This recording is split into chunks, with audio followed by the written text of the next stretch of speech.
एक सवाल उठता है और वो सवाल ये है कि जब इंडिया के 3 रफेल्स गिर गए थे, किस बेस के ऊपर वो बार बार पाकिस्तान को वॉर में घसीटने की कोशिश कर रहे थे। और उनका दूसरा मान था S-400। कहां गया, कहां गया? S-400 is history now. अब S-400 नहीं है, S-400 is gone, it's gone for ever. इसके ऊपर नाज था ना, तो S-400 is gone. Second, BrahMos missile depot is gone. इस वक्त दिल्ली के ऊपर पाकिस्तान एयरफोर्स के कॉम्बैट यूएवीज परवाज कर रहे हैं, ready to strike and send a message to New Delhi that nothing is out of range. सबसे इंपॉर्टेंट चीज जो पाकिस्तान ने की है इस दफा, पाकिस्तान को पता था कि ये बुजदिली दिखाएंगे, और जिस चीज के ऊपर दिखाएंगे, जिस बेस के ऊपर दिखाएंगे, वो है S-400। इन्हें इस चीज का पता था, ये जो मर्जी कर रहे हैं, पाकिस्तान जब मिसाइल अटैक रिटेलिएशन में लॉन्च करेगा तो ये S-400 किसी मिसाइल को आने नहीं देगा। $1.5 बिलियन का इन्होंने ये पैकेज लिया रशिया से, $1.5 बिलियन। तो ये इनका गुरूर भी हमने खाक में मिला दिया। इनका S-400 तबाह हो चुका है, इनकी ग्रिड स्टेशंस हैक कर ली गई हैं, देयर इज नो इलेक्ट्रिसिटी। आप ये सोचे, इलेक्ट्रिसिटी नहीं है, इंटरनेट की अवेलेबिलिटी नहीं है, the whole system has been paralyse. Pakistan ने अब अपनी फुल स्ट्रेंथ शो किया, फुल स्ट्रेंथ। हम लोगों ने ये जो अटैक किया, ये हमने अपनी माइट से किया। अभी भी रिस्ट्रेंट शो कर रहे हैं, क्योंकि इससे बढ़कर अटैक उस सूरत में किया जाएगा जब वहां से रिटेलिएशन होगी। आपने क्या समझा था कि नेवल अपने एसेट्स को पाकिस्तान से 300 to 400 माइल्स दूर खड़ा करके you are going to pressurise us? Game is on, game is on.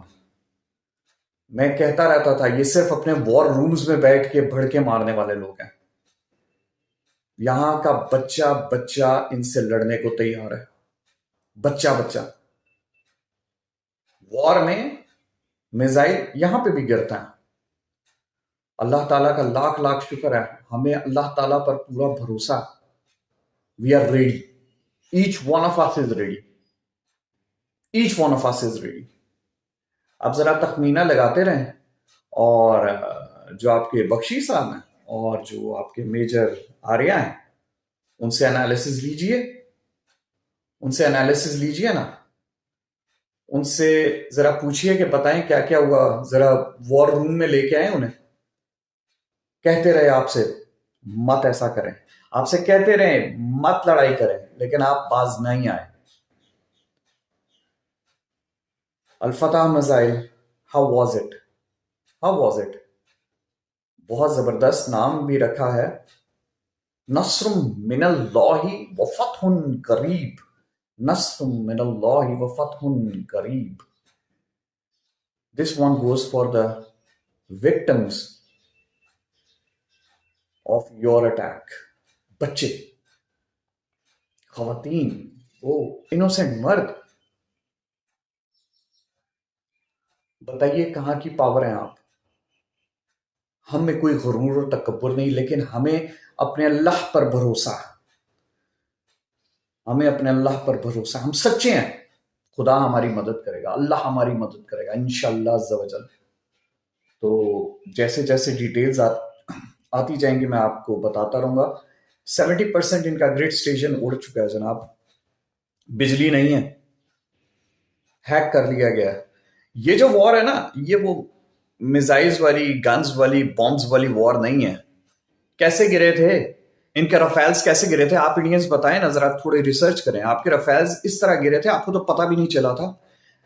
आप समझ रहे थे ये कोई हीट सीकिंग मिसाइल्स होंगे, आप समझ रहे थे ये कोई रेडार गाइडेड मिसाइल्स होंगे जिनको स्पेक्ट्रा जो है वो उड़ा के रख देगा, जैम कर देगा, स्पेक्ट्रा हर चीज से बचा लेगा। आप ये चैफ और फ्लेयर्स लगा के आप लोग जैसा नॉर्मल मिसाइल से मनूवरिंग करते हैं, वो Su-30M क्या है जो बड़ा जबरदस्त कॉम्बैट कोबरा मनूवरिंग करके करता है, उससे बच जाएगा। नहीं, this is AI war now. और आज आपको पता चलेगा कि एआई वॉर क्या है और पाकिस्तान किस चीज की तैयारी करता रहा।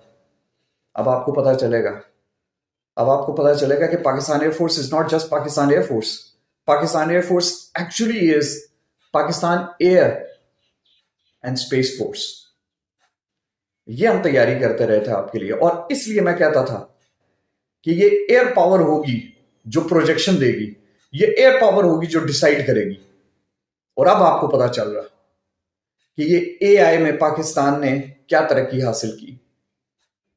Proud of you Pakistan air force, proud of you all Pakistan armed forces, proud of you political leadership of Pakistan. सारी सबकी सब political leadership, PTI, PMLN, Pakistan Peoples Party, हर वो शख्स जो पाकिस्तान में रहता, चाहे पॉलिटिकल डिफरेंसेस रखता, आज किसी का कोई पॉलिटिकल डिफरेंस नहीं है। मुसलमानों के ऊपर अटैक हुआ, मुसलमान अब जवाब दे रहे हैं।